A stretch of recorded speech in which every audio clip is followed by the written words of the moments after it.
اور ہم چیلنج کرتے ہیں کفار کو جو آپ کے فیس بک پر دوست ہیں، ان سے آپ ڈیبیٹ کریں، پہلے لیکن علم سیکھیں، گفتگو کریں، کوشچنز کریں. یہ بتاؤ جس کی تم پوجا کرتے ہو اس نے کس کو پیدا کیا؟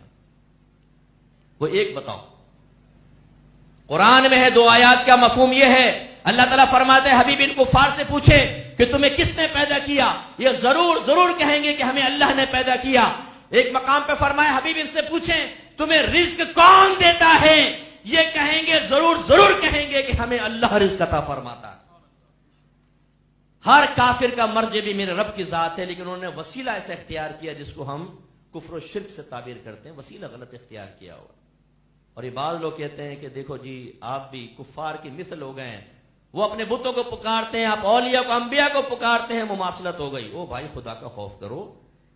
جتنی قرآن کے اندر ایسی آیات ہیں جس میں غیر اللہ کے پکارنے کو شرک قرار دیا ہے، وہ کہتے ہیں دیکھو غیر اللہ کا پکارنا یہ بھی ایک عبادت ہے، اللہ کو پکارنا بھی ایک عبادت ہے، اور غیر اللہ کو پکارا جو سامنے موجود نہیں دور ہے تو یہ گویا کہ شرک کر دیا، کیونکہ ہم نے اس عبادت میں غیر اللہ کو شریک کر لیا، یہ شرک ہو گیا. میرے بچوں چیزیں سمجھیے. جواب میں آپ کو کہنا چاہیے کہ بتاؤ کفار نے اگر غیر اللہ کا پکارا، اللہ تعالیٰ نے ان کو شرک قرار دیا، یہ مطلق ہے یا مقید؟ مطلق کا مطلب وداؤٹ اینی کنڈیشن، بس جیسے پکاریں گے کفر ہو گیا. اگر یہ بات ہے تو پھر تو اگر اماں پپو کو پکارے پپو بیٹا کہاں ہو، کافر. شوہر بیوی کو پکارے بیوی شوہر کو، کافر، کیونکہ تم نے غیر اللہ کو پکار لیا. اور اگر آپ یہ کہیں کہ نہیں یہ مطلق نہیں ہے مقید ہے، کیا مطلب؟ کنڈیشن کے ساتھ ہے کہ وہ غیر اللہ کا پکارتے تھے معبود سمجھ کر، اس لیے اللہ نے کفر و شرک قرار دیا. تو ہم نہ نبی کو معبود سمجھتے ہیں، نہ صحابہ اہل بیت کو، نہ یا علی مدد کہتے ہوئے ہم ان کو معبود مانتے ہیں، نہ یا غوث اعظم کہتے ہوئے ان کو معبود مانتے ہیں، بلکہ اللہ کا بندہ اور وسیلہ تصور کرتے ہیں. جب یہ بالکل فرق ہو گیا تو بتاؤ کفار کا پکارنا شرک تو ہمارا پکارنا یہ شرک کیسے ہو سکتا ہے؟ علم سیکھیے.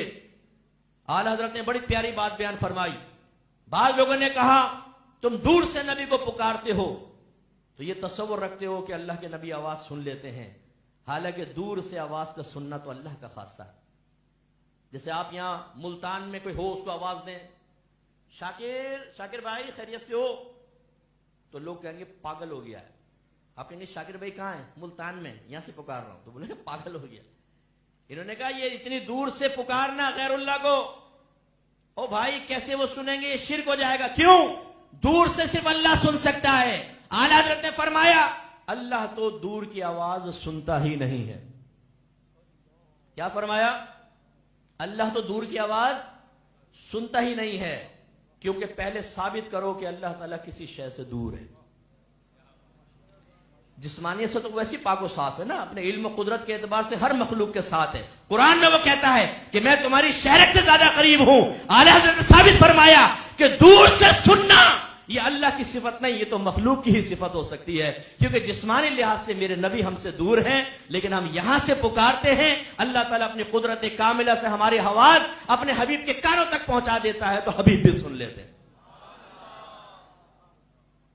تو ہمارے نبی کریم صلی اللہ علیہ وسلم نے توحید اور ڈے آف ججمنٹ کے بارے میں بیان کیا، ہمیں اس پہ توجہ رکھنی چاہیے.